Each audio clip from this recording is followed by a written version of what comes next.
Hey guys.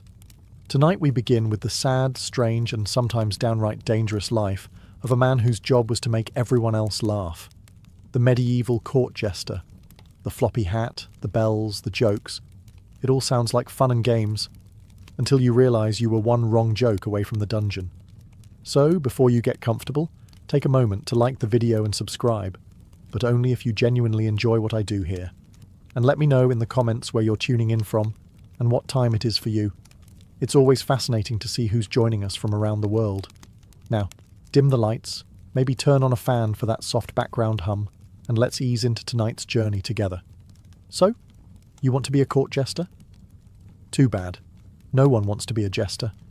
It's not something you train for.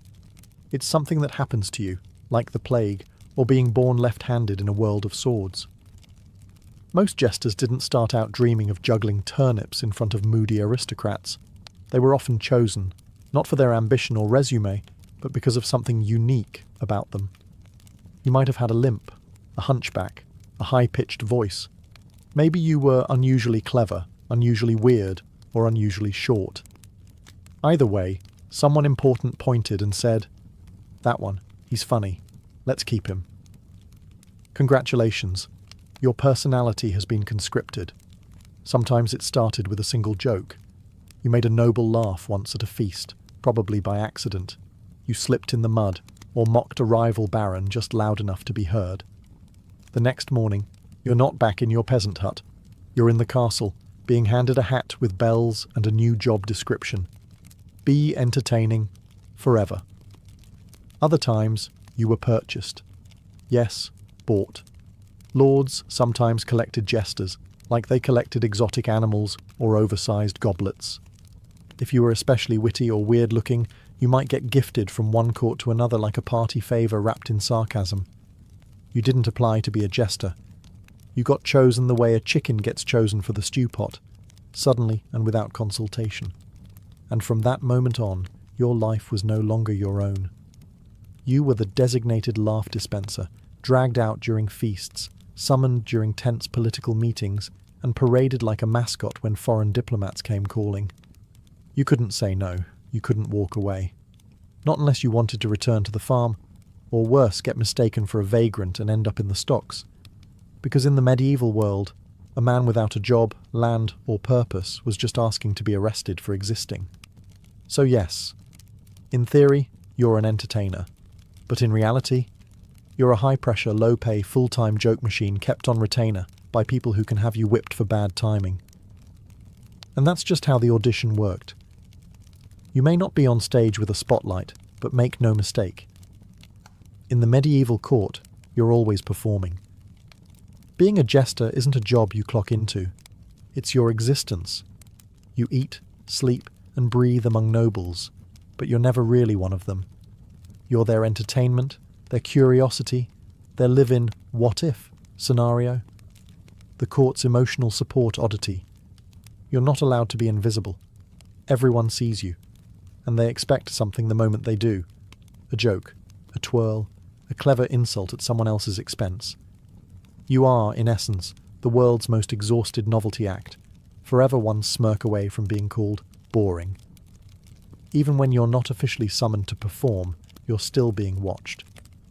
Walking through the great hall, better strut. Passing the Queen's table at supper, better wink or curtsy, ironically. Sitting alone in the corner for 5 seconds. Someone will say, "Why isn't the fool being foolish?" And heaven forbid you show a real human emotion. Sadness. That makes people uncomfortable. Anger. Dangerous. Quiet reflection. Suspicious. If you're not grinning like an idiot while half dancing on one foot, they assume you're planning treason. Worse still, you live in the palace but not like a prince. You sleep somewhere near the kitchens or tucked into a spare closet that used to house brooms. Your quarters are just close enough to hear all the laughter, but never be included in it. You eat what's left over, you wear what's given, you exist as a fixture of fun, not a person. And if someone important is bored or irritable, guess who gets summoned to fix it? You. If a nobleman's hunting party failed, if the wine cellar ran dry, if the king's favourite dog coughed weird. Someone is coming to knock on your door at midnight with, "Do something amusing." You are not allowed to be. You are only allowed to entertain. Which means the line between your true self and your persona gets so blurry, you forget who you were before the bells and jokes and forced smiles. In the medieval court, you don't just wear the costume, you are the costume. And trust me, the show never ends. Being a jester sounds fun, until you realise you're required to be funny constantly. You don't get to be off. You don't get quiet days. You don't get to have moods. Your entire identity is expected to be one endless laugh track, no matter what else is going on in the world, or your own life. Your job description? Be hilarious on demand, even if the Duke just buried his third wife, even if the kingdom is at war, even if you woke up with a toothache and crushed morale. Doesn't matter. You're still expected to juggle, tell a pun, or fall flat on your face with grace. No pressure, right? And don't even think about reusing jokes. These are nobles, after all. They want fresh entertainment. That witty poem you worked on for a week? Great. Now do 12 more before lunch. And while you're at it, impersonate 3 courtiers. Write a satire of the bishop's sermon and pretend to trip on a goose. Now. And if you bomb, you're not just getting a bad Yelp review, you're getting jeered, slapped, possibly pelted with chicken bones. Or worse, replaced. Medieval courts didn't have HR departments. If you failed to amuse the wrong person on the wrong day, your next gig might involve cleaning chamber pots or digging your own grave. And remember, you're the only one in the room not allowed to be serious. Everyone else can cry, rage, pray, scheme, or fall apart. You juggle through the tension. You laugh through royal tantrums. You dance around political intrigue with a stupid hat on your head and a forced smile on your face. And you can't say, "I'm not feeling it today." Feelings are irrelevant. Your entire value depends on how many chuckles you can wring from people who think sarcasm is foreplay and cruelty is wit. So yes, being the funny one sounds great in theory. But when your survival depends on your ability to entertain people who could legally execute you for a bad punchline, it's less stand-up comedy and more medieval emotional hostage-taking. In a medieval court, the line between funny and offensive is razor-thin, and you're expected to tiptoe across it blindfolded, juggling insults. As a jester, your job is to mock, tease, and comment on everything. Kings, queens, clergy, guests, but never too harshly, never too directly, and never at the wrong moment. One misplaced quip about the king's expanding waistline, or the lord's 4th marriage, and suddenly you're not the funny man. You're the fool who crossed a line. And here's the real kicker. That line moves. On Monday, the Queen laughs when you joke about her cousin's gambling habits. On Tuesday, he's in the room and now it's treason. On Wednesday, she laughs again, but too hard, and the King looks displeased. On Thursday, you're being escorted out by guards for disturbing the peace of courtly decorum. There's no safe zone. Not really. Jokes about politics, risky, religion, suicidal, physical appearances, very dangerous. Royal failures, absolutely not. Unless you wrap it in 3 layers of metaphor and a juggling routine. Even then, maybe don't. Some jesters developed an art of truth through absurdity, couching social criticism in riddles, double meanings, and animal metaphors. The rooster with the sharp tongue and no eggs might want to crow less in the morning, you say, hoping the king laughs instead of orders your execution. But it's a gamble. Always. If the noble you mock is in a bad mood, that's your neck. If the bishop thinks your joke implies he's greedy, that's blasphemy.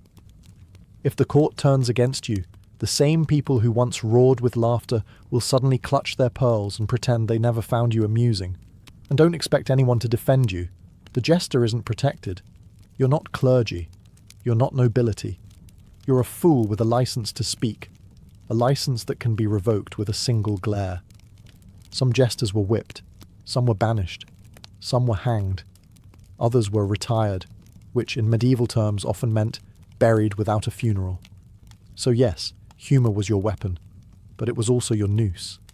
And in court, timing was everything. Miss the beat. Lose your head. Before you even speak, the room is already laughing at what you're wearing. As a medieval jester, your wardrobe isn't made for dignity. It's made to humiliate. The moment you step into court, your entire outfit screams one thing. I'm not a person. I'm a punchline. Let's start with the hat.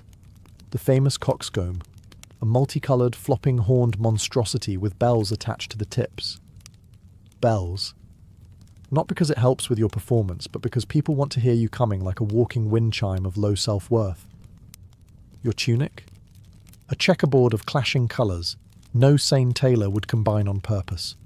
Yellow and blue. Red and green. Bright, garish patches sewn together like a tapestry made by someone who hates your dignity. Your shoes? Curled-toe slippers, also with bells. Perfect for slipping on spilled mead or tripping over your own relevance. They make you look like a court-approved goblin, which frankly is the point. Even your belt is a joke, often oversized or knotted in ways that prevent practicality. Need to carry a knife or pouch? Forget it.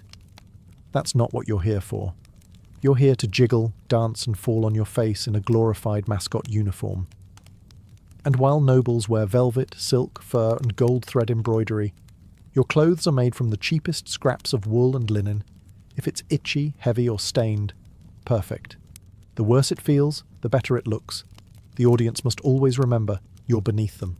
Now imagine wearing this to every feast, every wedding, every royal negotiation. There's no variation, no wardrobe change, no formal jester wear. You are visually ridiculous 24/7.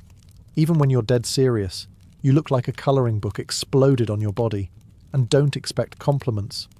People don't say, "Nice hat." They say, "Try not to trip over your bells today, fool." Or worse, they tug your sleeve just to hear you jingle like a holiday decoration with abandonment issues.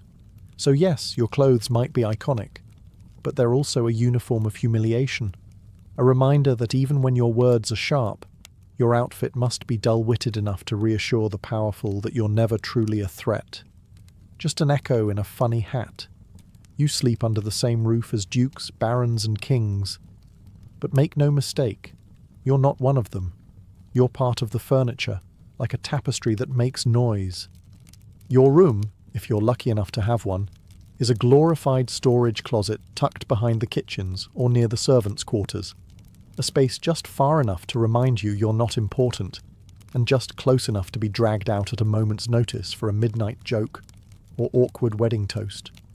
At meals, you don't sit with the nobles.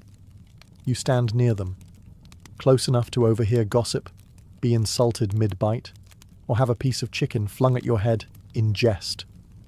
You might be allowed to eat from the same platters, but always last, after the nobles, the priests, the dog, and occasionally the stable boy. And yet, you hear everything.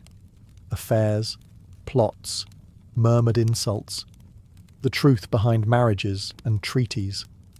You are the unwanted ear in the room, the one nobody stops talking around, because in their minds, you're too lowly to matter. You're harmless, a fool. But that doesn't stop you from knowing everything. And sometimes that knowledge keeps you alive, or gets you killed. The irony is cruel. You live among nobility, you know their secrets, you share their meals. But socially, you're stranded. The nobles won't befriend you. The servants won't trust you. You're too high for one world, too low for the other. Your presence is tolerated, but not respected. You're allowed into spaces peasants never see, but only so long as you're amusing. You're patted on the head like a performing animal, not welcomed like a guest. If you speak too plainly or ask for something real, a favour, protection, respect, you're reminded immediately. Know your place, fool. You are, quite literally, a resident outsider. You can mimic the court, mock the lords, entertain the ladies, but you'll never inherit land, marry into nobility, or wear a sword for honour. Your future is as fixed as your bells. So yes, you live with the nobles, but you live among them the way a shadow lives among light, always present, never truly visible. You've spent years honing your skills, juggling knives, reciting witty verse, playing instruments, mimicking voices, composing satire that could rival Cicero. And yet, no one thinks of you as talented. They think of you as amusing. That's the curse of being a jester. No matter how much skill, creativity, or performance mastery you have, your genius is constantly treated like a party trick. You compose clever rhymes in multiple languages. They'll chuckle and say, "Do the funny face again." You craft a biting piece of political satire disguised as a joke about sheep. Someone throws a grape at your head and tells you not to get too clever. You are expected to be brilliant, but never acknowledged as such. If a noble sings a song, everyone applauds. If you sing better, the room goes silent. If a baron tells a joke, it's praised for its boldness. If you tell the same joke better, it's called sassy or inappropriate, and woe unto you if you actually outshine someone important. Nobles don't like being upstaged, especially by someone dressed like a Christmas ornament. You're supposed to sparkle, not eclipse, so you play a strange game, perform just well enough to keep your job, but not so well that you make anyone feel inferior. Be witty, but not wise. Be sharp, but not threatening. Be brilliant, and then immediately juggle something to remind everyone you're not that clever. It's a balancing act on the edge of a sword. And here's the real tragedy. Many jesters were incredibly skilled. Musicians, acrobats, poets, political thinkers, all hiding behind a mask of idiocy, because brilliance in a fool's mouth is only tolerated if it comes with a pratfall and a jingle. You know what's worse? They laugh hardest when you mess up. Miss a joke? Trip mid-dance? Drop a lute? That's when they roar. Not because you meant to, but because failure reinforces what they want to believe, that you're just an idiot in a loud outfit, not someone clever enough to mock them in their own tongue. So yes, your talent may be the most refined in the room, but your applause? It only ever comes wrapped in condescension. Feasts in a medieval court are grand, glistening roasts, overflowing wine goblets, minstrels plucking away in the background. It's a festival of excess. And you're the main course of humiliation. From the moment guests arrive, nobles are eyeing you like a toy they can poke for laughs. Do a trick, fool. Tell a joke. Imitate Lord Wensley and his lazy eye. You perform, not because you want to, but because the mood of 100 powerful drunken nobles depends on your ability to not take offence while being publicly mocked, grabbed, teased, and possibly slapped. You don't sit at the table. You orbit it like a bright, jingly satellite of shame. You move from group to group like a courtly Roomba, cleaning up awkward silences with a clever line or a badly timed handstand. You are always available, but never invited. And when the wine starts flowing heavily, that's when things turn. Suddenly your performance becomes a game for everyone else. Someone pulls your hat down over your eyes. Another demands a pig impression. Someone else throws a leg bone at you and laughs when you flinch. Because here's the thing. You're not just entertainment. You're a social punching bag. A safety valve for the elite. Nobles can't insult each other, but they can insult you. And they do. Constantly. They mock your clothes, your voice, your background, your worth. Not because they hate you, but because you're convenient. Because laughing at the jester makes everyone feel smarter, richer, and safer. You're the joke that keeps the system in balance. You smile, you take it. You keep the laughter going, because the alternative is silence. And in the medieval court, silence is dangerous. Silence means tension. Silence means attention shifts. And you do not want the spotlight to land on someone more important than you and find you unfunny in the process. So yes, you're at every feast. But you're not celebrated. You're consumed, like the bread and wine, swallowed and forgotten by the time the goblets are cleared. And when everyone goes to bed full and satisfied, you go back to your closet-sized room with bruised ribs and a sore smile. By day, you're a jester, flinging jokes, juggling apples, and taking verbal punches like a trained clown in a velvet cage. But by night, you're a weapon. The crown might laugh at your tumbling act, but they know your real value isn't in your slapstick. It's in your ears. You see, being a fool comes with a strange perk. You're invisible in plain sight. Nobles speak freely around you. Servants forget you're there.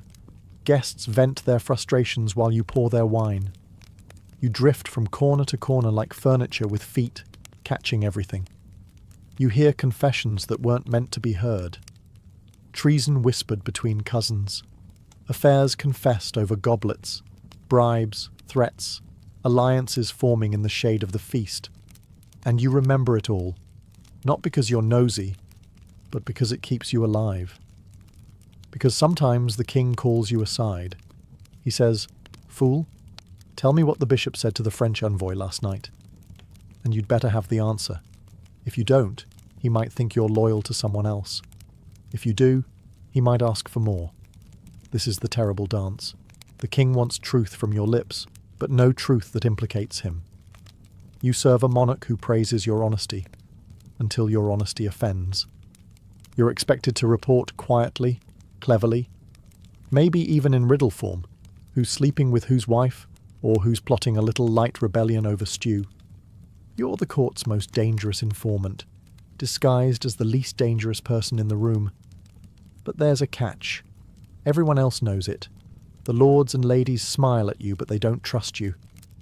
Servants stop talking when you walk by. The guards eye you like you're holding a dagger behind your back. And in a way, you are. Your weapon is information. And information in a medieval court is just a sharp joke away from being deadly. So you're always listening. Always choosing which truth to tell and which one to bury under a harmless punchline. Because in a world full of swords and secrets, the most dangerous blade isn't forged from steel. It's tucked behind a fool's grin. In the medieval court, your job is to keep everyone else laughing, even when you're falling apart inside. Your dog died? Doesn't matter. The Queen still expects you to make a joke about her cousin's wig. You've got a fever. Too bad. The Duke had a bad hunting day, and he needs a laugh before he throws his plate. Your heart's broken? Keep dancing, fool. This is a wedding. You are not allowed to have feelings, unless they're funny ones. Sadness? That's selfish. Anger? Insubordination. Fatigue? Laziness. Anything short of cheerful absurdity is treated like a betrayal. If you show real emotion, people get uncomfortable. Not because they care, but because you're failing your function. They don't see you as a person with a soul and scars. They see you as court furniture with jokes. You're expected to absorb everyone else's moods and reflect none of your own. You must sit through drunken tirades, mocking laughter, passive-aggressive insults, and the occasional flying chicken leg. And smile through it all. Sometimes you perform while grieving. Sometimes you perform while ill. Sometimes you perform while quietly begging the universe to just let you disappear behind a curtain and cry for 5 blessed minutes. But there's no curtain, no privacy.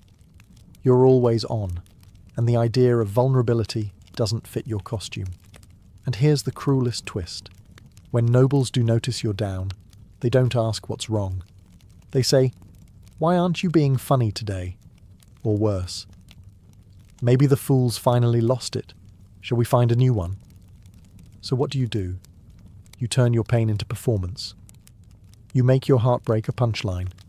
You laugh first and louder before they can. You build a fortress of wit around your exhaustion, and you don't let anyone see inside.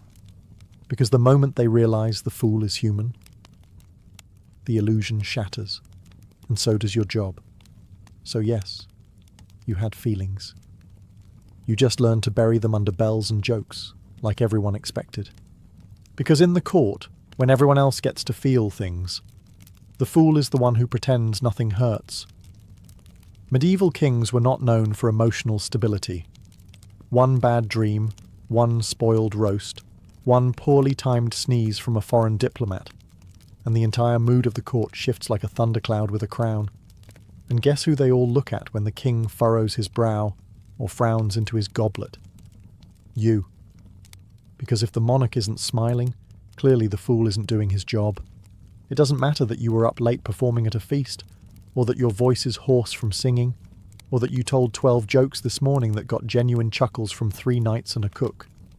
If the king wakes up irritable, the court looks at you like you personally ruined breakfast. You're not just the jester. You're the court's emotional insurance policy.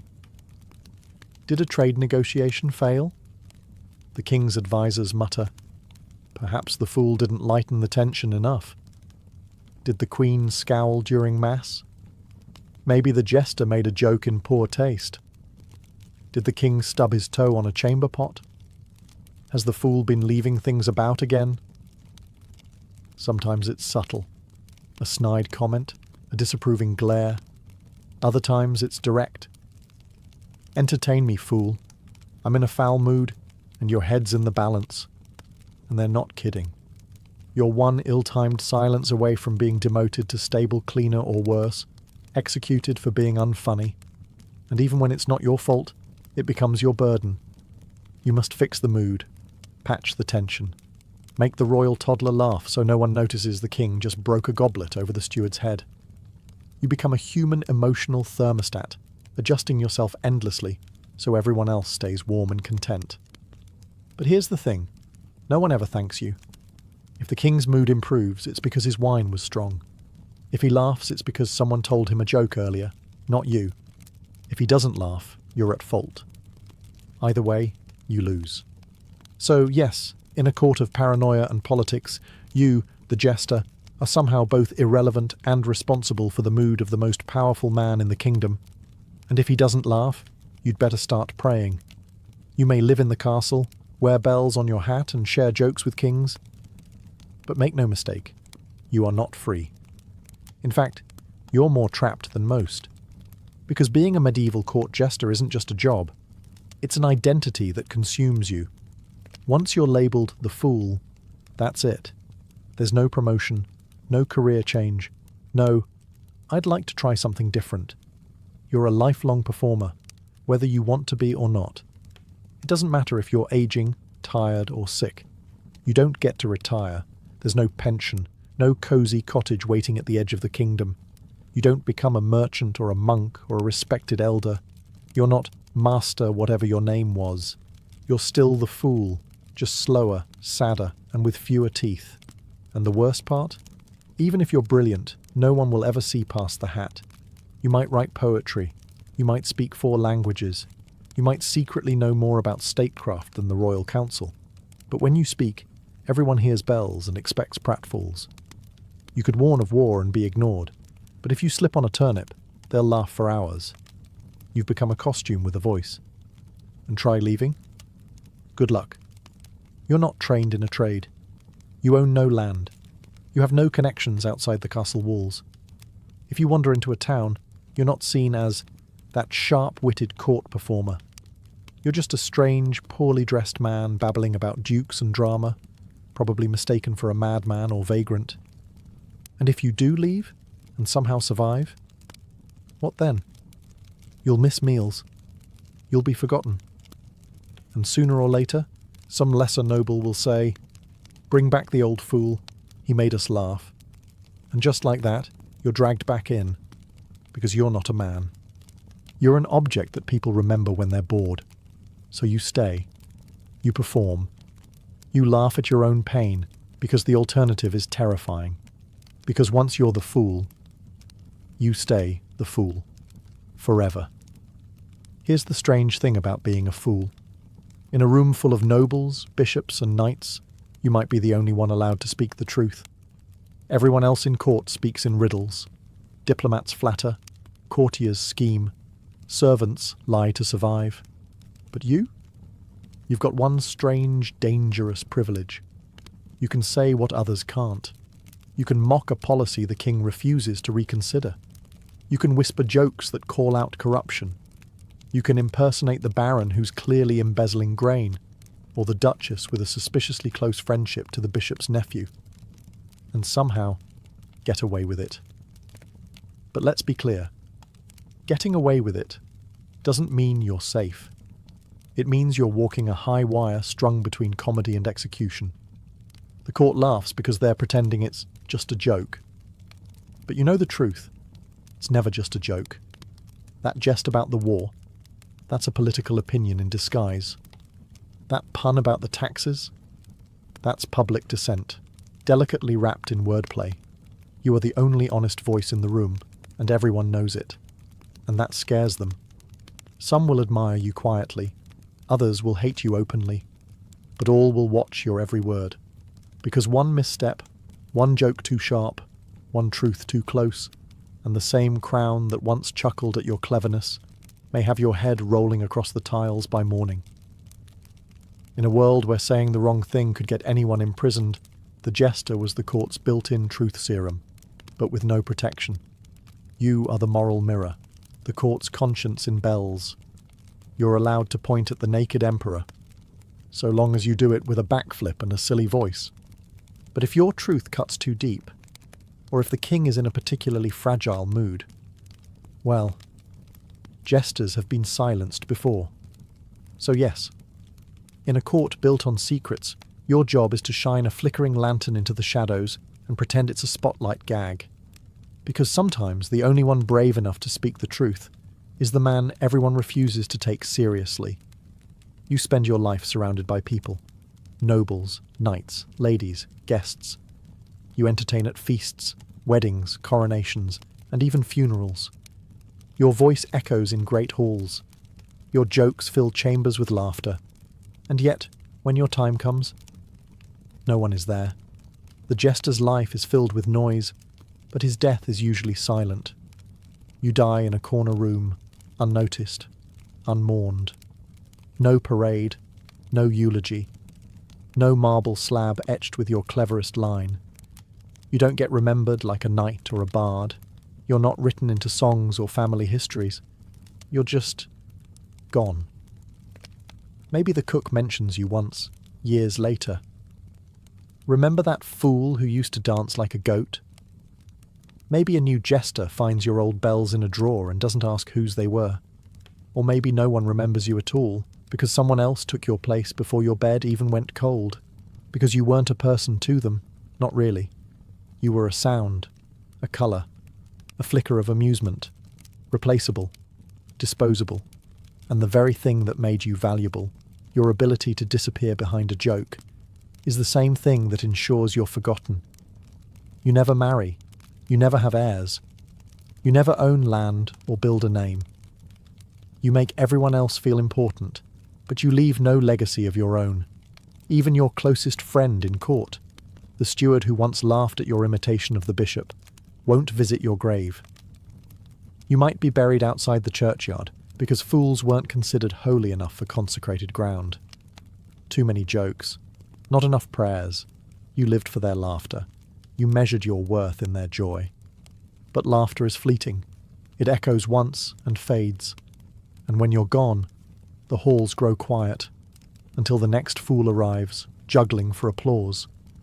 So yes, your life brought others cheer. You made kings forget their worries, and lords drop their pride. But when your candle finally burns out, there's no crowd, no fanfare, just silence. And maybe, just maybe, the soft jingle of bells, remembered by no one. To the lords and ladies of the medieval court, the jester was entertainment, comic relief in a tense world of politics, war, and ceremony. But look closer, and you'll see, the jester wasn't just there to amuse. He was there to remind. He was a walking contradiction. Low-born, yet allowed to mock kings. Powerless, yet speaking truth to power. Ridiculed, yet feared. He stood at the centre of the feast, jingling and spinning, not to be celebrated, but to be studied. Because the jester was a mirror. His jokes revealed things no one else dared to say. His puns disguised political commentary. His mimicry revealed hypocrisy.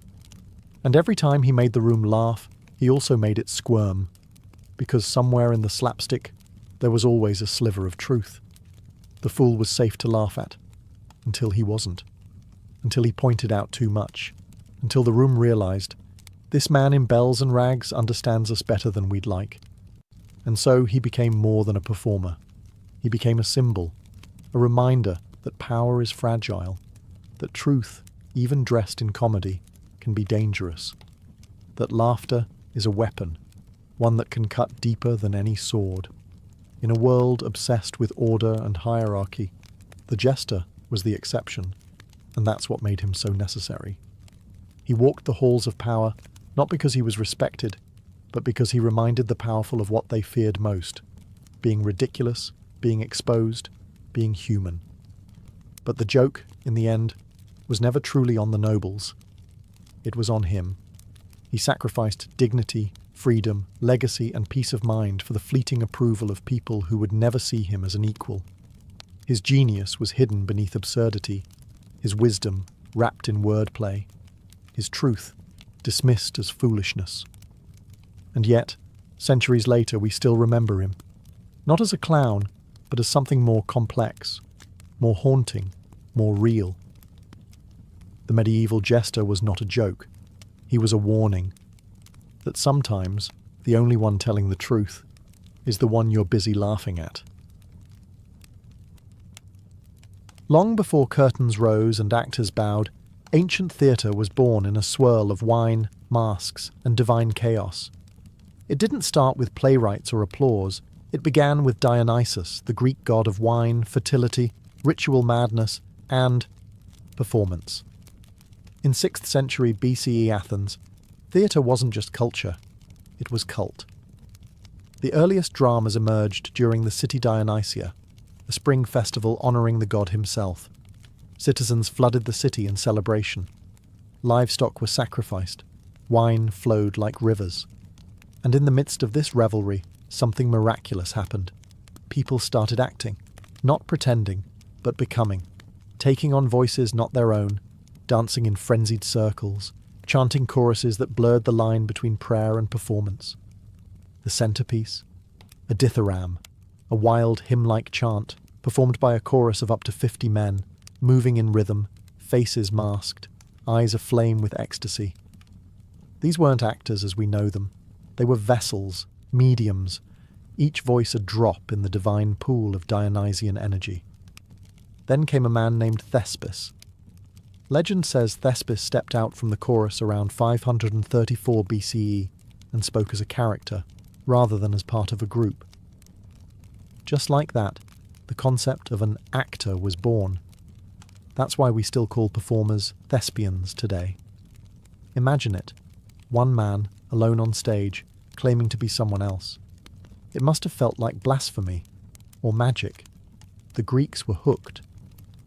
What began as sacred ritual started evolving into structured performance. Playwrights like Aeschylus and Sophocles would soon refine it further, adding a second and third actor, introducing dialogue, plot, and the idea of dramatic conflict. But the spiritual core never left. These early performances took place in massive open-air theatres carved into hillsides, most famously the Theatre of Dionysus in Athens. It could hold up to 17,000 spectators, all gathered in a semicircle to witness something that straddled religion, art, and civic duty. So no, theatre didn't start in silence. It arrived loud, masked, drenched in wine, and fueled by gods. The stage wasn't just a place to pretend, it was a portal to myth, madness, and meaning. And it all started with the need to celebrate something bigger than ourselves. Welcome to the stage. As Greek theatre matured, it became more than divine devotion. It became a mirror through which Athenians could see their own fears, failures, and fleeting glories reflected under the Mediterranean sun. But to truly understand that mirror, we have to talk about two things: tragedy and masks. Tragedy, or tragoidia, literally goat song, is a word that still echoes in modern storytelling, but its origins are hazy and strange. It might refer to goats sacrificed to Dionysus, or perhaps the prize, a goat, awarded to the best performer. Either way, by the 5th century BCE, tragedy had crystallized into a formal art. The plays were structured, poetic, and overwhelmingly fatal. Think fate, betrayal, vengeance, hubris, and gods who toyed with mortals like cats play with mice. And at the centre of it all were masks. Greek actors didn't just play roles, they transformed. Each actor, typically male, could portray multiple characters using distinct masks. A twisted mouth for sorrow, a wide-eyed face of fear, a delicate feminine mask for goddesses and queens. These masks weren't subtle. They were oversized, stylized, and often exaggerated, so even the person in the worst seat at the top of the amphitheater could feel the character's emotion. Behind the mask, the actor's voice was everything. Projection and clarity mattered more than naturalism. With no microphones or lighting, actors had to command a sea of thousands using nothing but breath, tone, and precise physicality. One actor might kneel in grief, another might howl into the sky, all of it unfolding beneath the open heavens. Tragedians like Aeschylus, Sophocles, and Euripides revolutionized the form. Aeschylus added a second actor, Sophocles a third, and Euripides brought psychological depth and raw emotion that made his characters bleed on the page. They tackled themes of divine injustice, war trauma, and the limits of human reason. Oedipus, Antigone, Medea. These weren't just plays. They were philosophical battlegrounds. And yet, despite all this darkness, Greek theatre wasn't a funeral. It was a civic celebration. Tragedies were performed competitively, like Olympic Games for the soul. The entire city would attend, including the poor. Wealthy citizens even paid for the production as a form of public service. The stage had become sacred ground, and the mask, a tool of revelation. The Greeks had found a way to stare into chaos, and call it art. While tragedy grappled with gods and doom, Greek comedy pulled down its tunic and mooned the universe. By the late 5th century BCE, as Athens blossomed into a cultural and intellectual superpower, comedy emerged as its rebellious younger sibling. It was raw, irreverent, and loud, a theatrical playground where no one, not even the gods, was safe from ridicule.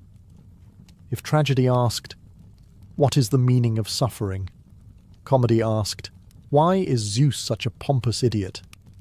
The master of this art was Aristophanes, the Shakespeare of satire. His plays like Lysistrata, The Clouds and the Frogs were brilliant, bawdy, and biting. Lysistrata, for example, tells of women who withhold sex to force their men to stop waging war. It was revolutionary, hilarious, and politically loaded. Imagine watching a play where the characters are making fun of your government, your neighbours, and your own bad habits, and everyone's laughing in the open. Comedy plays were still part of religious festivals, like the City Dionysia, often performed right after the tragic trilogies. The audience would go from crying over Antigone to roaring with laughter as a chorus of dancing sausages mocked corrupt politicians. Masks in comedy were even more exaggerated than those in tragedy. Grotesque faces with bulging eyes, snub noses, and enormous, male appendages to guarantee laughter even from the back row. Costumes were padded, wigs were wild, and the chorus might show up as frogs, wasps, birds, or clouds, depending on the joke. But Greek comedy wasn't all slapstick. It was deeply political. Aristophanes attacked warmongers, philosophers, and playwrights with surgical precision. The Clouds mocked Socrates so ruthlessly that some scholars believe it contributed to the public mistrust that eventually led to his trial. As the classical age matured, comedy evolved. New comedy, in the 4th century BCE, softened the satire and focused on domestic plots. Mistaken identities, romantic entanglements, clever slaves outwitting dim-witted masters. Playwrights like Menander laid the groundwork for what would later influence Roman comedies and even modern sitcoms. Greek comedy was more than laughter. It was truth-telling in disguise. A democratic city speaking to itself in riddles and punchlines, masks and music, dance and defiance. Where tragedy asked, "What is fate?" comedy replied, "Isn't it ridiculous how we try to control it?" When the Romans inherited the stage from the Greeks, they didn't whisper tragedy into the wind. They built colossal amphitheatres, stuffed them with thousands of spectators, and said, "Let's make it louder." Theatre in ancient Rome was never just about art. It was about power, performance, and pleasing the masses. The earliest Roman plays were translations of Greek works, adapted by playwrights like Livius Andronicus and Plautus, who Romanized the humour, dialed up the physical gags, and simplified the plots for wider appeal. The result?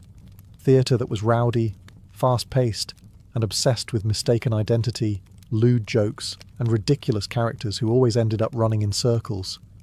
Plautus and his successor Terence are remembered for refining Roman comedy, turning it into a genre of clever slaves, clueless lovers, and fathers in crisis, characters that would become templates for Western comedy for centuries. Their plays didn't just entertain. They poked fun at Roman society's absurdities, snobbery, greed, social climbing, and hypocrisy. But Roman tragedy was a different beast. While Greek tragedies were philosophical and poetic, Roman tragedies, especially those of Seneca, were intense, violent, and sometimes downright disturbing. Seneca's Thyestes, for example, features a scene where a man unknowingly eats his own children. Not exactly a night of light entertainment. Seneca's influence, however, wouldn't peak until much later. In his own time, Roman tragedy played second fiddle to what truly won the public's favour: spectacle. Romans loved blood, noise, and grandeur. Theatre often competed with chariot races and gladiator fights, so playwrights and producers upped the drama, literally. Staging was lavish. Some productions featured trapdoors, cranes, and even water effects. Music was everywhere, often drowning out the dialogue. Actors wore masks similar to the Greeks, but their performances leaned more on exaggerated gesture than nuanced emotion. And in some extreme cases, deaths on stage weren't acted. They were real executions woven into the story. That's Rome for you. For emperors, the theatre also became a tool of propaganda. Augustus and Nero used it to promote imperial ideology. Nero, in fact, fancied himself an actor and forced audiences to sit through his endless performances, or risk execution for walking out. In Rome, the stage was a battleground for attention, glory, and influence. Less sacred than Greek theatre, but far more sensational. It was no longer about catharsis. It was about control. Far from the marble stages of Greece and the booming arenas of Rome, a different form of theatre blossomed in ancient India, one that was rich in spirituality, philosophy, and refined aesthetics. Indian theatre wasn't born in festivals of wine, but in the quiet depths of sacred texts and oral tradition. Its foundation lies in the Natya Shastra, an ancient Sanskrit treatise on drama attributed to the sage Bharata, dated somewhere between 200 BCE and 200 CE. This wasn't just a manual on performance, it was a cosmic blueprint. According to the text, theatre was created by the gods as a divine offering to humanity, a way to educate, entertain, and uplift the soul. The Natya Shastra outlines everything: stage construction, character types, gestures, facial expressions, music, and even the psychological effects of drama. It emphasizes rasa, the emotional essence evoked in the audience. Whether it's Shringara, romantic love, Karuna, compassion, or Raudra, fury, each play aimed to stir the soul and guide it toward enlightenment. Performances were elaborate, yet disciplined. Actors trained for years in voice, movement, and mudras, codified hand gestures used to express meaning without words. Dialogue was often sung or chanted, and stories came from epic texts like the Mahabharata and Ramayana, weaving together mythology, morality, and magic. One of the earliest known playwrights was Kalidasa, whose drama Shakuntala still stands as a masterpiece of world literature. His works weren't just popular, they were revered. Audiences expected to be moved emotionally and spiritually. They came not just for a story, but for a refined experience of being. Theatre in India was inclusive in an entirely different sense. While elite courts often sponsored performances, folk traditions also flourished. Sanskrit theatre existed alongside regional village drama, puppet theatre, and dance drama forms like Kathakali and Yakshagana, each with its own rules, costumes, and musical rhythms. Unlike in Rome, where the goal was spectacle, or in Greece, where the aim was civic reflection, Indian theatre sought to harmonize, to balance emotion, intellect, and spirit. It was both performance and prayer, art and dharma. In this world of silks, incense, and layered symbol, the actor wasn't just an entertainer. They were a spiritual vessel, bridging myth and reality, embodying the timeless stories that made sense of life and death. In ancient China, theatre didn't erupt into existence. It unfolded, like a delicate fan, over centuries of music, dance, and ritual. Before there were scripts and actors, there were shamans, court performers, and sacred ceremonies blending movement with meaning. Chinese theatrical roots stretch back over 3,000 years to the Zhou dynasty, when masked dances known as nuo were performed to ward off evil spirits. These weren't for laughs, they were solemn, spiritual affairs. Over time, these rituals evolved, absorbing elements of storytelling, mime, and music. By the Tang dynasty, 7th–10th centuries CE, a true theatrical form was taking shape, one that balanced aesthetics, discipline, and philosophy. The Tang court, under Emperor Xuanzong, even established the Pear Garden, the first known royal acting academy. Actors trained in voice, dance, acrobatics, and gesture. It's no wonder that performers in traditional Chinese theatre are still called children of the Pear Garden today. But it was during the Yuan dynasty, 13th–14th century, that Chinese drama truly bloomed. Under Mongol rule, Confucian censorship loosened, and popular entertainment surged. Zhaju, a genre of poetic drama, rose in prominence. It featured structured arias, comic interludes, and strong female leads, sometimes played by actual women, a rarity in global theatre history. Enter Guan Hanqing, a Yuan playwright often compared to Shakespeare. His works, like The Injustice to Do Yi, were packed with emotional depth, social critique, and lyrical beauty. They told stories of unjust rulers, moral dilemmas, and tragic heroines, with performances relying on symbolic gesture, stylized movement, and minimal scenery. The audience was expected to read the body as much as hear the words. From these roots came Chinese opera, a rich and dazzling tradition that fully emerged by the Ming and Qing dynasties.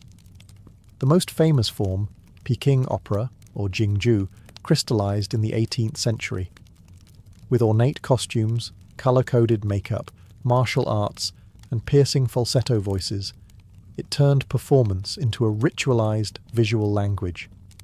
Each movement, raising a sleeve, tilting the head, was loaded with meaning. The stage was almost bare, yet your imagination filled it with mountains, palaces, and battlefields. And unlike Western theatre, Chinese opera didn't aim for realism, it aimed for essence. Chinese theatre didn't just tell stories, it transmitted values, preserved history, and expressed a worldview where heaven, earth, and humanity danced in quiet harmony. In Japan, theatre emerged not with clamour or excess, but with stillness, subtlety, and sacred restraint. Among the world's oldest surviving theatrical forms, No is unlike anything that came before or after. Born in the 14th century, No was less a performance for the masses and more a ritual for the refined soul, a whisper of drama in a world obsessed with noise. No traces its lineage to Dengaku and Sarugaku, folk dances, Buddhist chants, and comic sketches that entertained both commoners and monks. But in the 1300s, a father-son duo changed everything. Kanami and his son Xiami elevated No into a structured, poetic, and deeply symbolic art form. Xiami, a performer, writer, and theorist, gave No its heart. His treatises laid down a philosophy of beauty rooted in Yugen, a kind of mysterious grace or profound subtlety. In No, less wasn't just more, it was everything. Each performance blends music, dance, poetry, and drama into a single fluid expression. Actors move slowly, deliberately, often appearing more like statues than performers. Dialogue is sung or chanted, accompanied by a small ensemble of flute and drums. There is no illusion of realism. Instead, the experience is dreamlike, more like witnessing a ghost story told from within the ghost. And speaking of ghosts, many no plays are literally about spirits. Dead warriors, lost lovers, mad women, and wandering monks are frequent characters. These are not action-packed stories, but meditations on memory, loss, and longing. The main actor, or shite, typically wears a carved wooden mask, frozen in an expression that shifts subtly with the angle of the head or light. These masks are sacred objects, not props. No's stage is minimal, just a bare wooden platform with a painted pine tree backdrop. Yet this simplicity is deceptive. Every element, from the shuffle of the actor's feet to the rustle of silk robes, is choreographed to evoke the spiritual beneath the surface. Time seems to slow. The mundane dissolves. Supported and patronized by the samurai class, No became an aristocratic art. It wasn't made for cheering crowds. It was for introspection, for connection to something eternal. Even today, performances remain largely unchanged from 600 years ago. In No, the stage becomes a threshold between worlds. Life and death, form and void, voice and silence. While grand stages and noble actors stole the spotlight in many cultures, another kind of theatre quietly thrived in the shadows: puppet theatre. In Asia especially, puppetry wasn't just child's play. It was a powerful medium for myth, morality, and memory, where the inanimate whispered truths the living dared not say. In Indonesia, particularly Java and Bali, the ancient art of wayang kulit, shadow puppetry, emerged as a sacred tradition. Thin, flat puppets made from buffalo hide were intricately carved and painted, then held behind a white screen with a flickering oil lamp. The result? Silhouettes dancing in flickering light, conjuring entire worlds from shadow. At the centre of it all was the dalang, the puppet master.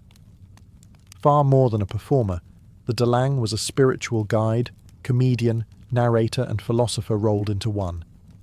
With a single voice, he portrayed dozens of characters from Hindu epics like the Mahabharata and Ramayana. The stories might last for hours, even through the night, accompanied by the rhythmic pulse of a gamelan orchestra. Wayang wasn't just entertainment. It was a ritual act, often performed during temple festivals, births, funerals, or political ceremonies. Each puppet symbolized more than a character. It was a force, a lesson, a karmic echo. Meanwhile, in Japan, another mesmerizing form evolved: bunraku. Unlike wayang's silhouettes, bunraku puppets are large, lifelike, and manipulated by 3 puppeteers in full view of the audience. One controls the head and right arm, another the left arm, and a third the legs. It takes years of training before a puppeteer can even touch the puppet's head. The result? Uncanny realism. A puppet woman tugs her sleeve in heartbreak. A warrior trembles before death. It's mesmerizing. The narration, however, is delivered by a single chanter, seated beside a shamisen player. His voice becomes thunder, tears, whispers, rage. The puppets move, but the soul comes from his throat. Puppetry thrived precisely because it could say what humans couldn't. In strict societies, puppets mocked emperors, questioned fate, and explored forbidden love or vengeance without retribution. After all, it wasn't a man accusing the king, it was just a doll. Whether in flickering shadows or under full lantern light, puppet theatre turned wood and string into mirrors, reflecting the deepest fears, dreams, and truths of the cultures that created them. From the drunken chants of Dionysus to the silent grace of No masks, ancient theatre didn't simply vanish. It echoed forward, reshaping how we tell stories even today. Its legacy isn't just etched in stone ruins or dusty scrolls. It's alive in every stage, screen, and script. The Greeks gave us structure. Their innovations, dialogue, dramatic conflict, character arcs, are the very bones of modern storytelling. The three-act play. That's Aeschylus whispering through time, the tragic hero undone by hubris, straight from Sophocles. Even the concept of a fourth wall, that invisible boundary between actor and audience, was something the Greeks played with centuries ago. The Romans, for all their love of spectacle, passed down a different inheritance: theatre as mass entertainment. Their open-air amphitheatres became the architectural model for everything from Shakespeare's Globe to modern sports arenas. And their comedies, full of farce, mistaken identities, and bawdy misunderstandings, laid the groundwork for Western sitcoms and slapstick. In the East, the impact of theatre is no less profound. Indian drama, with its focus on emotional resonance and the balance of aesthetic moods, rasa, influenced not just performance but classical dance, cinema, and poetry. The philosophical weight of the Natya Shastra continues to inform Indian storytelling today. Chinese opera, with its colour-coded symbolism and stylized expression, inspired centuries of visual storytelling. Even martial arts cinema owes much to the rhythmic, choreographed combat of opera performers. Meanwhile, Japan's No and Bunraku remain living traditions, still performed, still revered, their minimalism influencing modern directors like Kurosawa and even Western experimental theatre. And the puppets? They've multiplied. From shadow plays in Southeast Asia to digital avatars on TikTok, the idea of animating the inanimate remains irresistible. Puppetry's ability to distill emotion into pure gesture has influenced everything from children's television to avant-garde performance art. But perhaps the most enduring legacy of ancient theatre is this: the human need to perform, to watch and be watched, to slip into another's skin and return changed. Every ritual, every meme, every monologue on a dim-lit stage is part of that same lineage, a search for meaning through motion, mask, and voice. So the next time you see a play, a film, or a TikTok skit, remember, you're witnessing not just entertainment, but a sacred echo. Theatre may have evolved, but it has never stopped being our oldest and most honest mirror. Serene was born into a world where bloodlines were everything, and hers was sharp as a sword. Her father was Philip II of Macedon, the man who turned a fractured kingdom into a military machine. Her mother was Ordata, an Illyrian princess from a fierce warrior tribe to the west. Most Macedonian princesses were groomed for alliances and silk-draped diplomacy. But Serene? She was raised for war. From the moment she could walk, Serene lived under the weight of two powerful legacies: the tactical brilliance of her father and the unbreakable spirit of her Illyrian mother. While other royal girls were learning to weave, she was learning to wield a spear. Ordata, unlike most Macedonian queens, didn't just tolerate this, she trained her daughter herself. In Illyrian culture, women could fight alongside men. Strength wasn't just admired, it was expected. Serene's early life was steeped in discipline. She rode horses across jagged terrain, practiced swordplay in the heat of the day, and studied the movements of armies instead of embroidery patterns. In the palace of Aegi, where her father plotted conquests, Serene absorbed everything. She listened at the edges of war councils, watched how generals deferred to Philip, and understood, far too early, that power wasn't given. It had to be taken. Being Philip's daughter came with advantages, but also danger. Her half-brother Alexander, born to Olympias, would become the centre of Philip's world. The court buzzed with ambition, rivalry, and suspicion. Macedon wasn't a peaceful place, even at its peak. Murders, exiles, shifting alliances. This was her childhood. But Serene was no passive observer. Even as a girl, she cultivated presence. She trained harder, spoke more boldly, rode faster. She knew her name would never be Alexander, but she could still carve her own legacy in the cracks between empires. By her teenage years, she wasn't just admired, she was feared. Not only for her royal blood, but for her refusal to fit the mould of a royal woman. She wasn't a pawn, she was a blade. Serene was born in a palace, raised on horseback, and baptized in steel. She wasn't meant to survive in a man's world. She was meant to conquer it.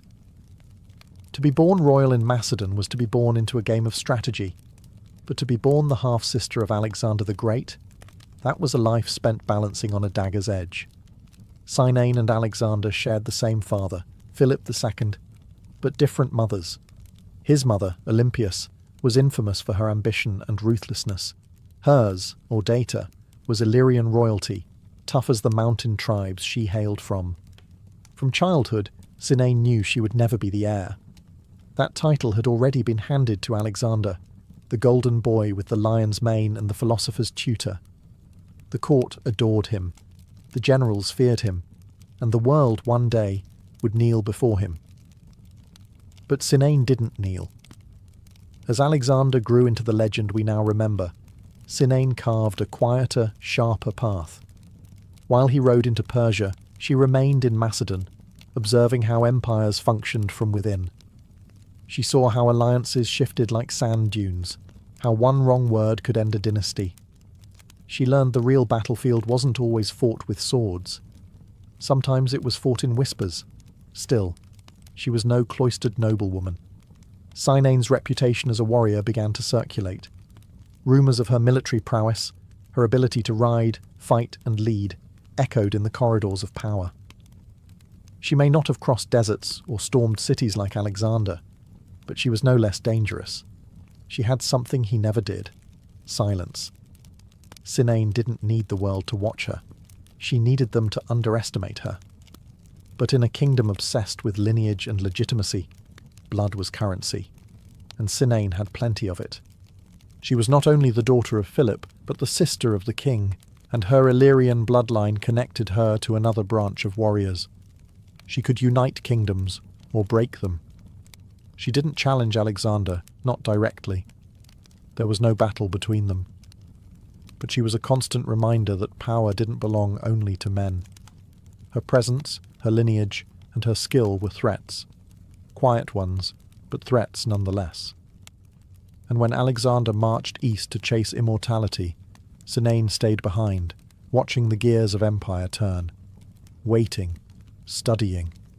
Because even the greatest shadow can't cover everything. Not forever. Serene wasn't content with being a figure of quiet potential.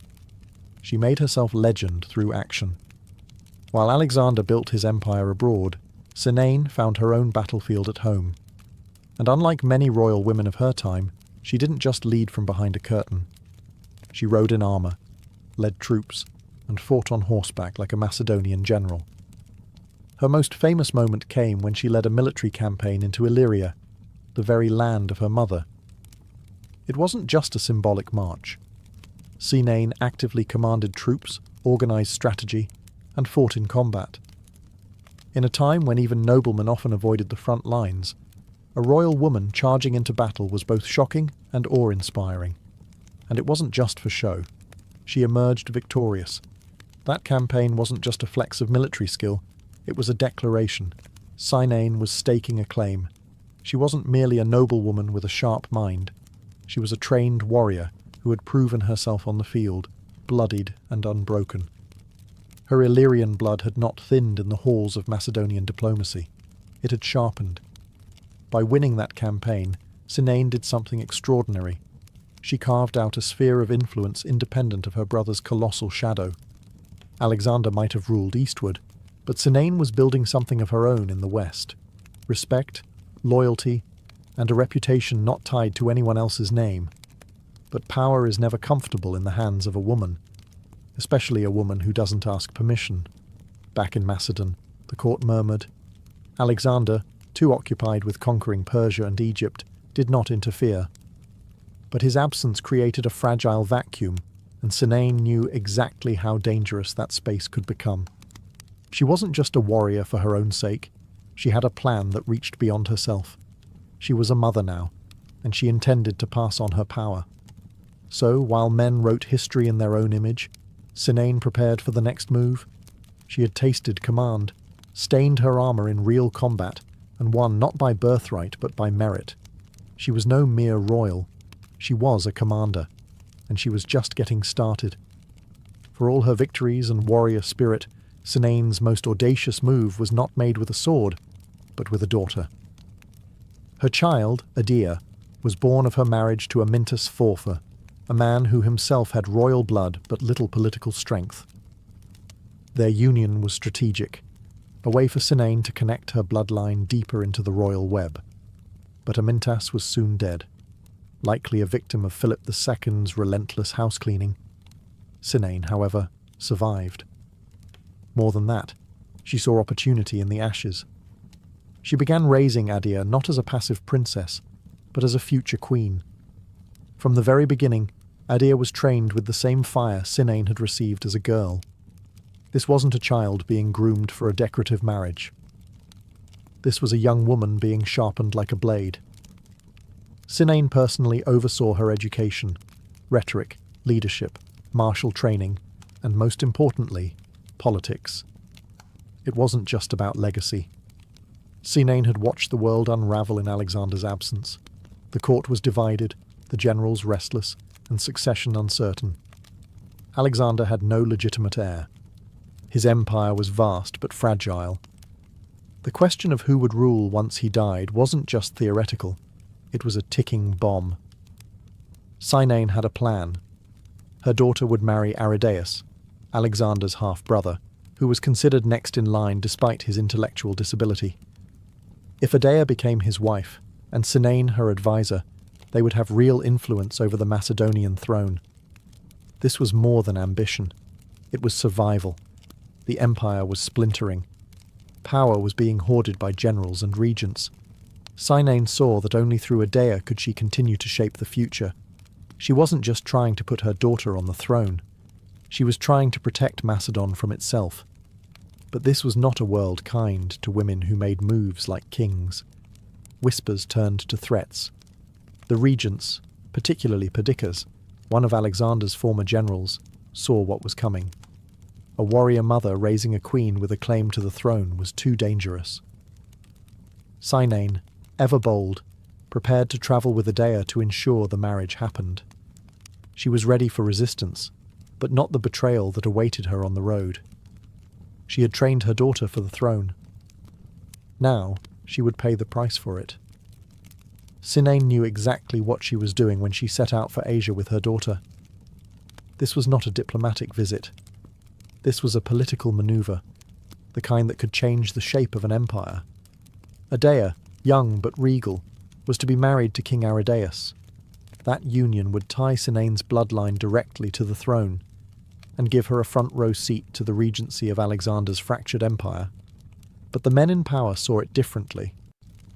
To Perdiccas, the ambitious general serving as regent, Sinane was not a royal matron.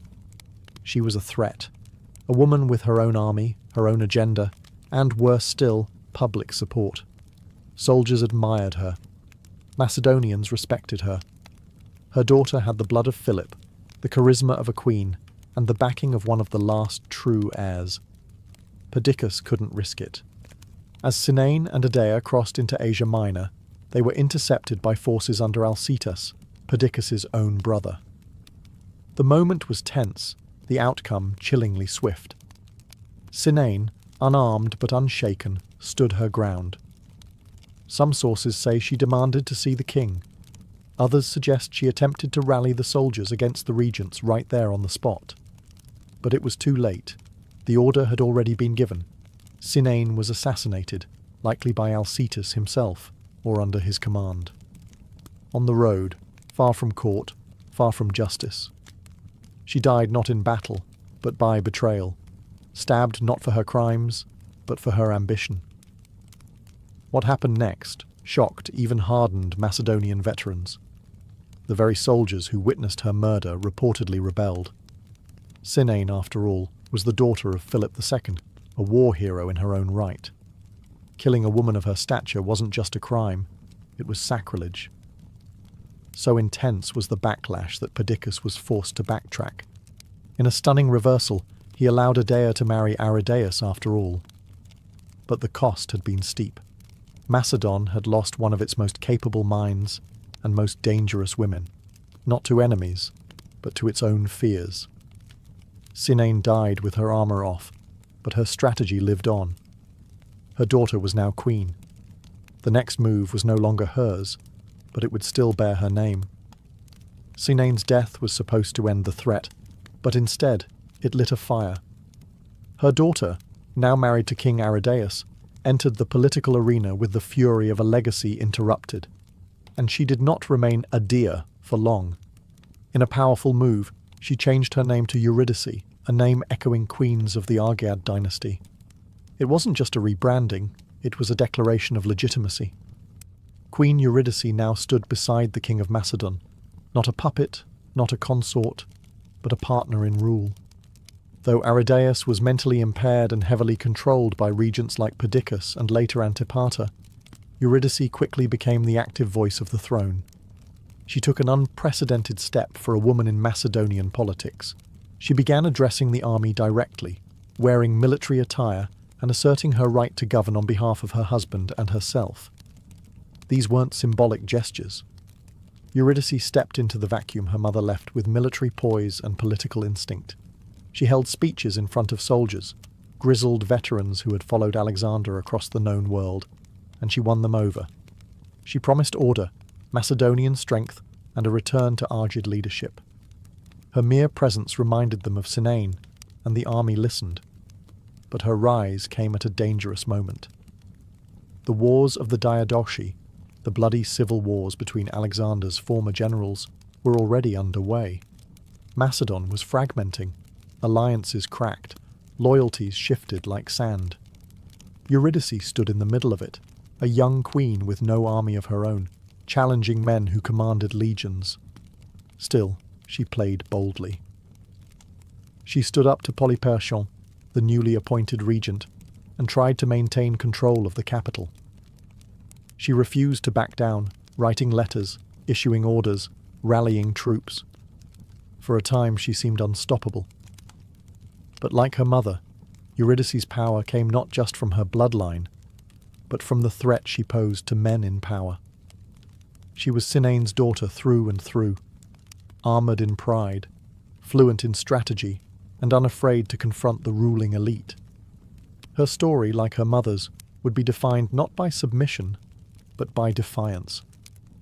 And though she now wore the crown her mother had fought for, the enemies gathering around her would not tolerate a queen who ruled like a king. Eurydice's rise to power was swift, but so was the storm that followed. The Macedonian Empire, already fracturing under the weight of Alexander's absence, had become a battlefield of old generals, all clawing for control. At the heart of this chaos was Polyperchon, the aging general newly appointed as regent. To him, Eurydice was an anomaly, young, ambitious, and worst of all, politically effective. She had the troops, she had the bloodline, and she had the fire of Serene running in her veins. At first, Eurydice tried diplomacy. She challenged Polyperchon in writing, issuing royal decrees in her own name. She appeared in military dress before the army, calling out his authority. These were not empty gestures. For a moment, the balance of power seemed to teeter in her favour. Many in the army remembered her mother, and some were willing to follow her. But Polyperchon wasn't alone. He had a powerful ally, Olympias, the mother of Alexander the Great. After years in exile, Olympias returned to Macedon with vengeance in her heart and murder in her strategy.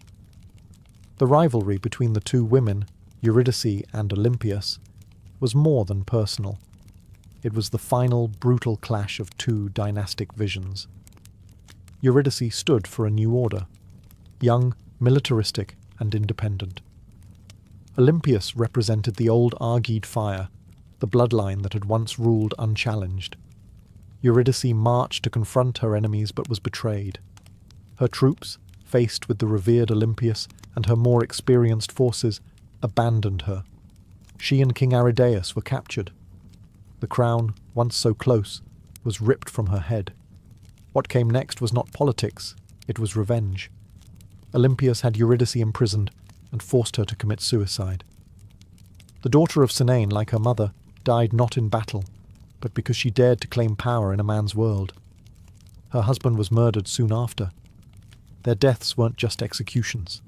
They were warnings, etched in blood, sent to every woman who might think of leading armies or wearing crowns. But even in death, Eurydice left a mark.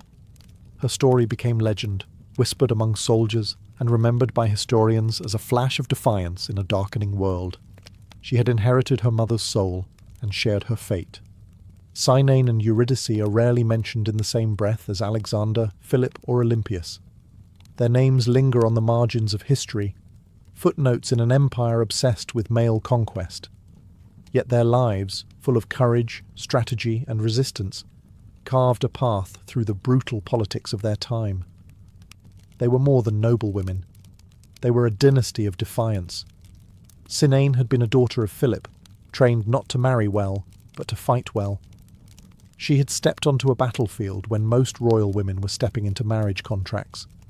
She had outlived her husband, outmaneuvered her enemies, and trained her daughter for power in a world that had no room for powerful women. In an age where even queens had little agency, Cynaine led troops into combat, and not for ceremonial show. She fought to win. Her daughter inherited that fire, and when Cynaine died by assassination, Eurydice took the torch and carried it to the throne. She may have ruled briefly, but her impact was unforgettable. In front of assembled soldiers, Eurydice stood in full military dress and addressed them as commander. She wasn't a pawn. She wasn't waiting to be chosen. She chose herself, and that's what made them dangerous. The men who killed them weren't only defending political control. They were defending a system, a world where women could inspire loyalty but not lead armies, could bear heirs but not rule empires. Cynaine and Eurydice proved that women didn't need permission to claim power. They only needed opportunity. What's extraordinary is how close they came to succeeding. In another timeline, one less afraid of their strength, Cynaine might have led campaigns alongside Alexander. Eurydice might have stabilized the throne, restoring Macedonian pride after Alexander's empire collapsed. Instead, both were killed not for failure, but for being too effective. Their legacies survive in fragments. Roman historians mention them in passing. A few ancient coins hint at Eurydice's brief reign. But the full weight of their stories has been buried under centuries of male-focused glory. Still, the outline remains. A mother who trained like a soldier, and a daughter who ruled like a king. They were born into conquest, and in their own fierce, tragic way, they left a conquest of their own. Cynaine and Eurydice were silenced, but their stories never truly vanished. They linger, like distant thunder in the chronicles of empire, like blood on a blade that history tried to polish clean. For centuries, they were overshadowed by their male relatives, by Alexander's brilliant campaigns, by Philip's reforms, by Olympia's deadly cunning. But if you look closely, you can trace their presence like footprints through wet earth. Cynaine, who led soldiers into Illyria and returned victorious. Eurydice, who donned armour and defied generals face to face. Neither ruled long. Neither died peacefully. But their courage left a blueprint for resistance, for female power, for what a woman could be in an empire designed to crush her. Their erasure is part of a pattern. Ancient historians, mostly men, recorded events through the lens of power and prestige. Women like Cynaine weren't celebrated. They were feared, minimized, or written off as ambitious beyond their station. But the fragments survive, in brief lines, in bitter deaths, in the outrage of armies who witnessed their assassinations and recoiled at the injustice. And in those fragments, something remarkable remains: willpower. Neither woman needed a crown to claim authority. They embodied it, through action, leadership, and sheer presence. Their power wasn't inherited, but forged, from training fields, battle scars, and public defiance. Cynaine's very existence challenged the idea that only men could shape the world. Eurydice proved a woman could wear royal regalia and speak to warriors without trembling. Even today, their names raise questions. What might have changed had they lived longer? Could Macedon have held together under Eurydice's rule? Could Serene have been the war leader Macedon needed after Alexander's death? We'll never know, but the possibility itself is a legacy. Modern scholars are beginning to rediscover them, pulling their stories from the dust of forgotten scrolls. Not as side characters, but as protagonists of their own brutal, brilliant narratives. Cynae and Eurydice didn't survive their world, but they disrupted it. And for that they echo, not as ghosts of empire, but as reminders of what power looks like when it refuses to beg for permission. Their crowns were stolen, their stories almost erased, but their fire still burns, even if history tried to bury the ashes. Before there were belts, masters, or cinematic legends, martial arts began in the silence between survival and the sacred. Across early civilizations, the act of fighting wasn't just practical, it was ritualistic. It was how communities trained their bodies, protected their borders, and shaped their spirits. The earliest martial arts didn't emerge from sport. They grew out of necessity. Long before writing, people were already grappling, striking, and weapon training. But over time, simple survival turned into something deeper. Combat became a discipline, a code, a path toward mastery, not just of the body, but of the self. Take ancient hunters, for example. Their movements, lunges, thrusts, evasions, became the foundation of martial patterns. Each hunt was a rehearsal for war, and every war demanded a stronger, smarter, more synchronized warrior. But when weapons were laid down, the movements remained. They were practiced again and again, until they became ritual, a kind of physical language that could be passed down across generations. Across the world, this pattern repeated. In the Indus Valley, carved seals from over 4,000 years ago show figures in stances eerily similar to those in modern martial arts.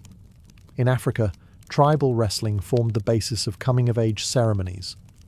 In Mesopotamia and Egypt, soldiers trained in organized formations, but also honed personal combat styles, ones involving hand-to-hand strikes and grappling holds. Their physicality was a kind of literacy. To fight was to speak the language of kings. And always, combat was paired with symbolism. Movements mimicked animals, spirits, or cosmic forces. A strike wasn't just a blow, it was the embodiment of a myth. A sequence of motions could mirror a battle between gods, or serve as a prayer for protection. Martial practice became ceremonial, integrated into festivals, funerals, and religious rites. Even in death, warriors were honoured for their form. Ancient tombs contain weapons carefully placed beside skeletons, not as tools, but as symbols of identity. The sword wasn't just something you carried, it was who you were. So in these ancient worlds, martial arts weren't side activities. They were essential rites, a merging of the physical, the mental, and the divine. It wasn't about fighting, it was about becoming. In the misty palm-covered hills of southern India lies the ancient birthplace of what many believe to be the world's oldest martial art, Kalaripayattu. Born in the region of Kerala, this system dates back over 3,000 years, and possibly more, emerging from a civilization where combat, medicine, and spiritual practice were deeply intertwined. The word Kalari refers to a training ground, and Payattu means to fight or practice. But Kalaripayattu was never just about fighting. It was a discipline of transformation, a system where warriors trained not only to defeat enemies, but to master themselves.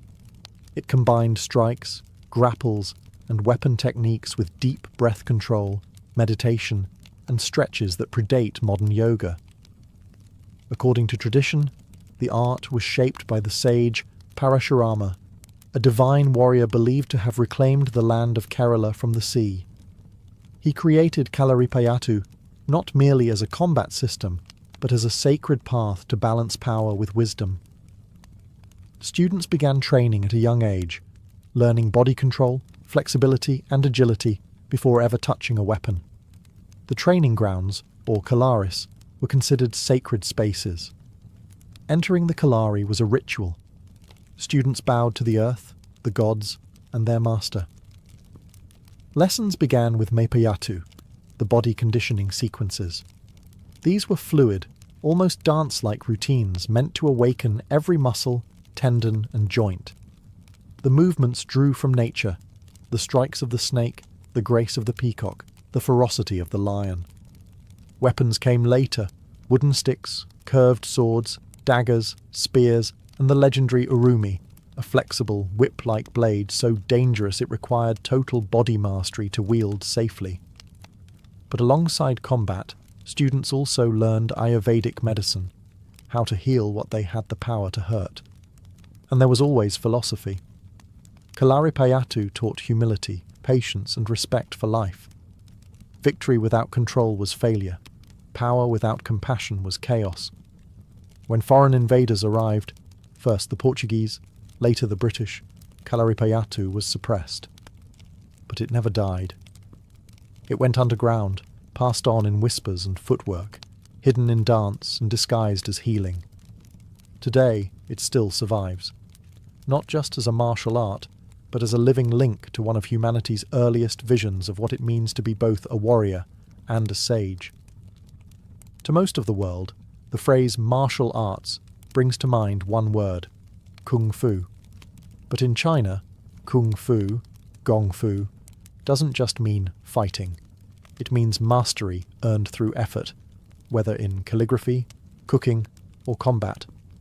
And nowhere is that spirit more fully embodied than in the ancient martial traditions rooted in the temples, mountains, and battlefields of early China. The origins of Chinese martial arts stretch back over 4,000 years. Ancient military texts from the Zhou dynasty describe hand-to-hand combat drills, weapon techniques, and battlefield formations.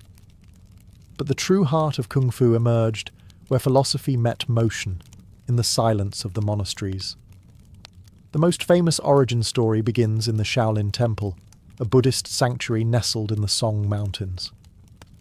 Legend says that in the 5th century CE, a monk named Bodhidharma, who travelled from India, introduced meditative practices that would evolve into Shaolin Kung Fu. He noticed that the monks, weakened from long hours of seated meditation, needed physical conditioning to balance the spirit. So he taught them forms, fluid movements that mimicked animals, synchronized breath, and sharpened awareness. Over centuries, these forms became complex martial systems, each with its own rhythm, philosophy, and purpose. Tiger style for strength, crane for grace, snake for fluidity. Every motion was a metaphor for a principle: attack with speed, defend with emptiness, strike with inner stillness. Shaolin monks weren't just fighters, they were spiritual athletes. They believed that to master combat, you must first conquer the self. This wasn't about brute strength, it was about internal power. The idea of qi, life energy, was central. Movements weren't random. They were vessels for circulating qi, balancing yin and yang, aligning body with cosmos. Kung Fu also branched beyond Shaolin. Taoist monks in the Wudang Mountains developed their own soft flowing styles, like Tai Chi, which emphasized harmony, breath, and the redirection of force. These styles prioritized energy control over impact, showing that martial power could come from yielding, not clashing. Throughout dynastic wars, cultural revolutions, and modernization, Kung Fu endured, not just as combat training, but as a living philosophy. It taught ethics, restraint, and discipline, to fight without anger, to win without arrogance. Because in China, the true enemy was never just an opponent. It was imbalance within. In the dust of ancient Greek arenas, under the blazing sun of Olympia, there was a martial art so raw and so complete, it made even seasoned hoplites flinch. It was called pankration, a word that means all powers, or total strength. And it wasn't just a sport, it was warfare stripped of weapons and placed at the feet of the gods. Pankration first entered the Olympic Games in 648 BCE, and almost immediately it became legendary. A blend of wrestling and striking, this was full-contact combat at its most primal. Competitors punched, kicked, grappled, choked, and broke bones. The only two rules? No biting. No eye gouging. Everything else was fair game. But pancration wasn't chaos. It was discipline. Fighters trained in strategy and control, not wild brutality. They studied the mechanics of the human body, where to strike, how to pivot, when to lock a joint or crush the windpipe. They trained relentlessly in the palestra, where gymnastic conditioning met hand-to-hand tactics. Pancratiasts were admired not just for strength, but for technique and mental toughness. And the art wasn't confined to the games. Greek soldiers practiced pancration for the battlefield. It was part of the warrior's toolkit. If your spear broke, your shield splintered, and your sword fell, you fought with pancration. Close quarters, bare-handed, and unforgiving. Legendary tales grew around its champions. One speaks of Aristion of Phigalia, who died during a match after locking his opponent in a final submission hold.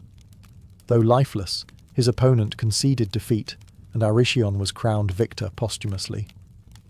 He became the embodiment of what pancration represented, absolute commitment, even unto death. Yet like many ancient martial systems, pancration faded with time. When Rome absorbed Greece, gladiatorial spectacle overtook it. Later, with the fall of the pagan world and the rise of new cultural orders, its practice all but vanished. But its legacy lived on, in the philosophy of using the whole body as a weapon, in the balance of aggression and control, and in the roots it planted in modern combat sports like MMA. Today, historians and martial artists alike view pancration as one of the most complete fighting systems of the ancient world. Because to the Greeks, true strength wasn't just about violence. It was about mastering every part of yourself in the moment when everything else was lost. When we think of ancient Egypt, we think of pyramids, pharaohs, and gods with animal heads.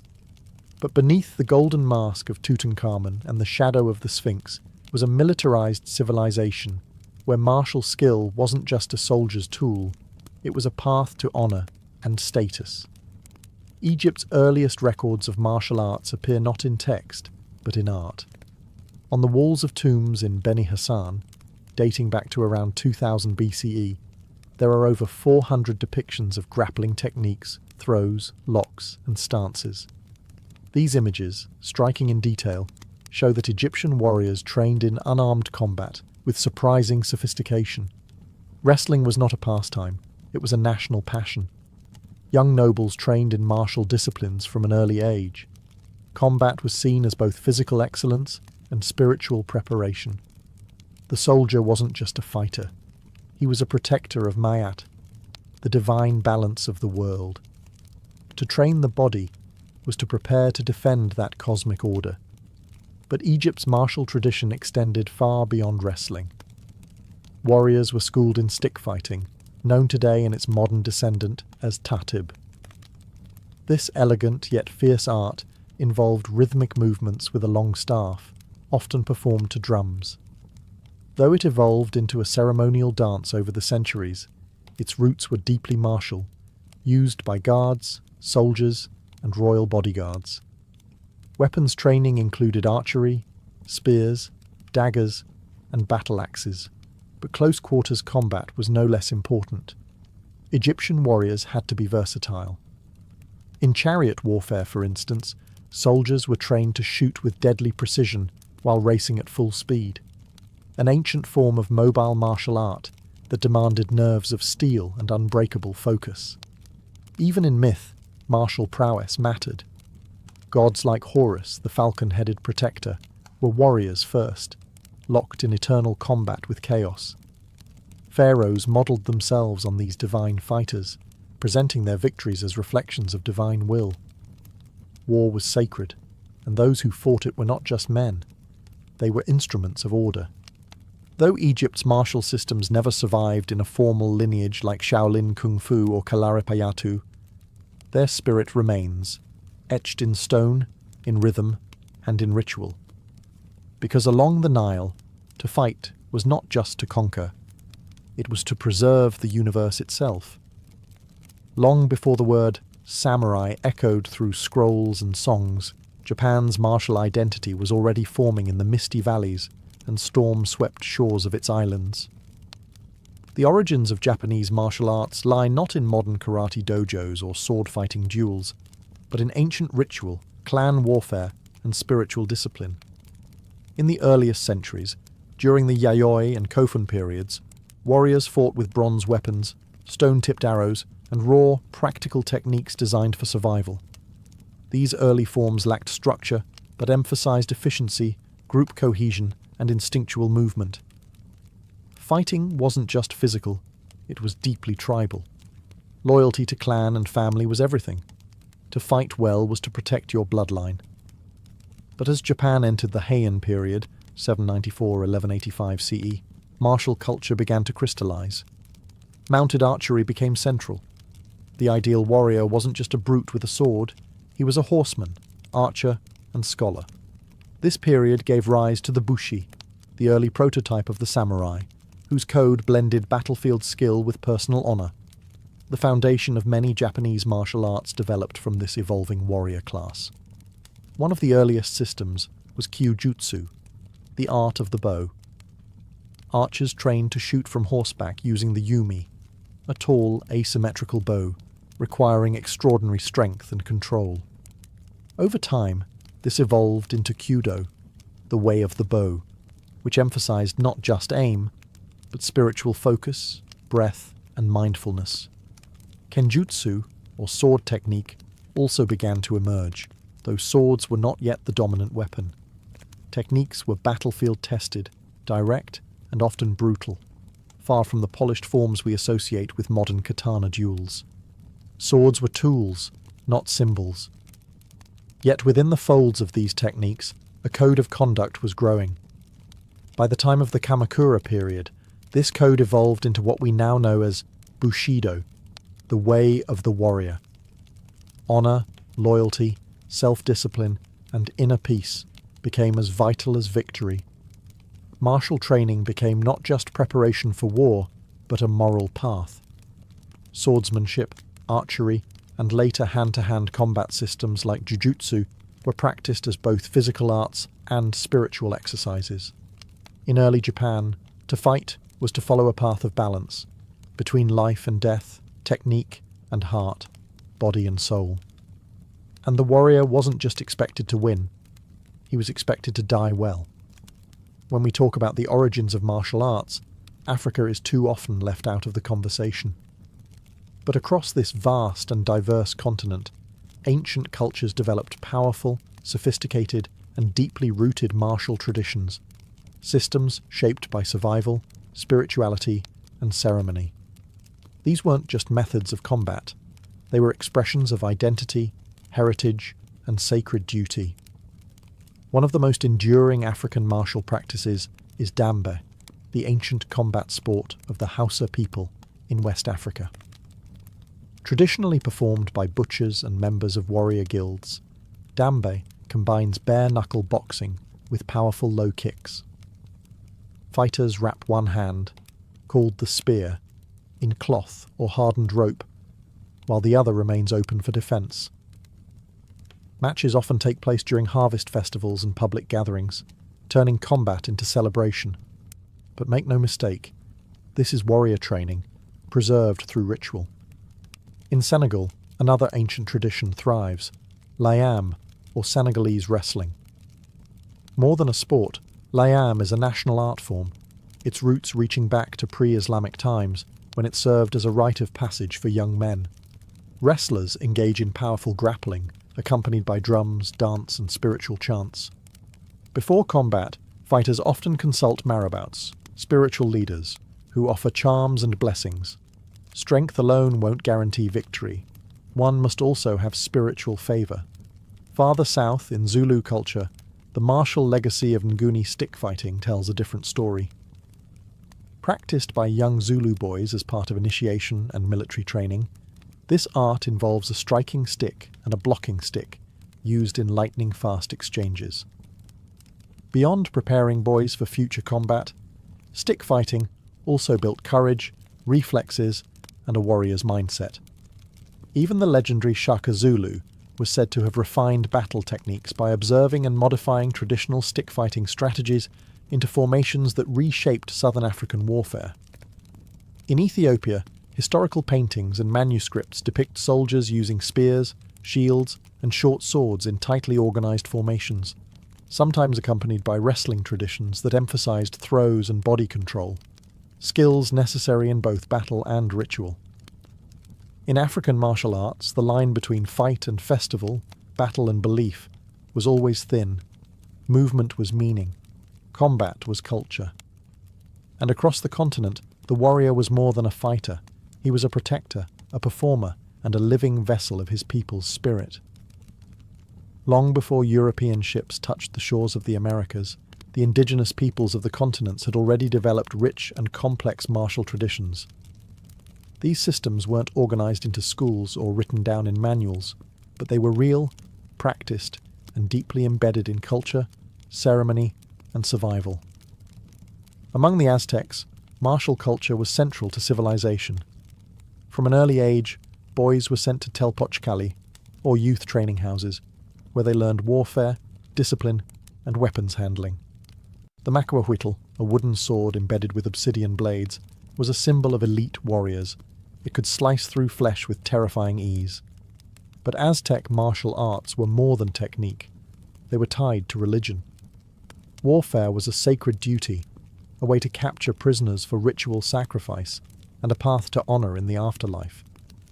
Aztec warriors were organized into elite orders, such as the Eagle and Jaguar warriors, whose names weren't just titles, they were spiritual identities.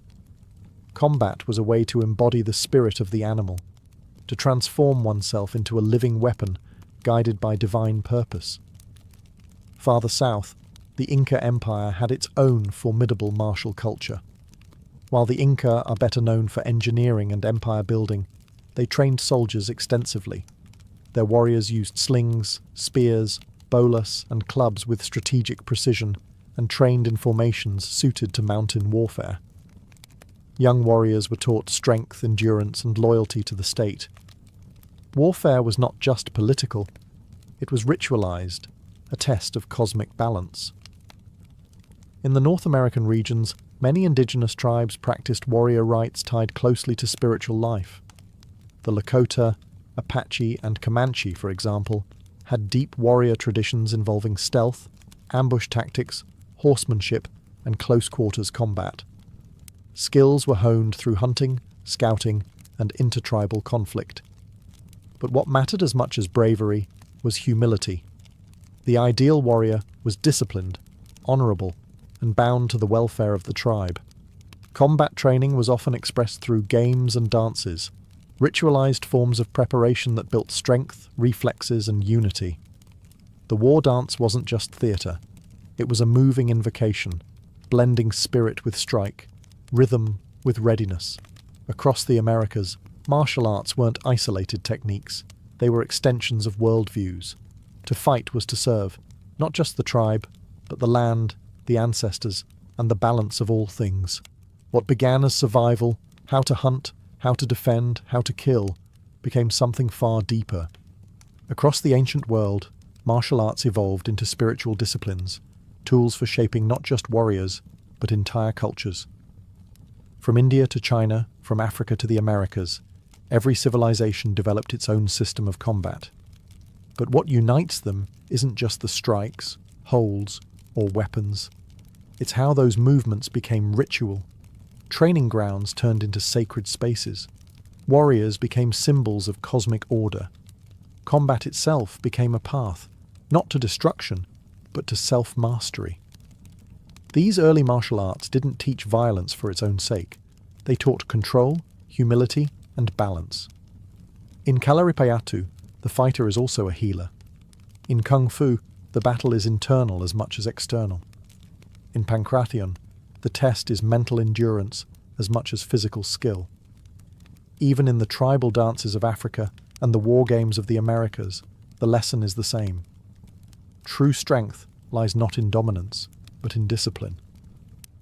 Over time, many of these traditions were suppressed, scattered, or transformed by conquest, colonization, and modernization.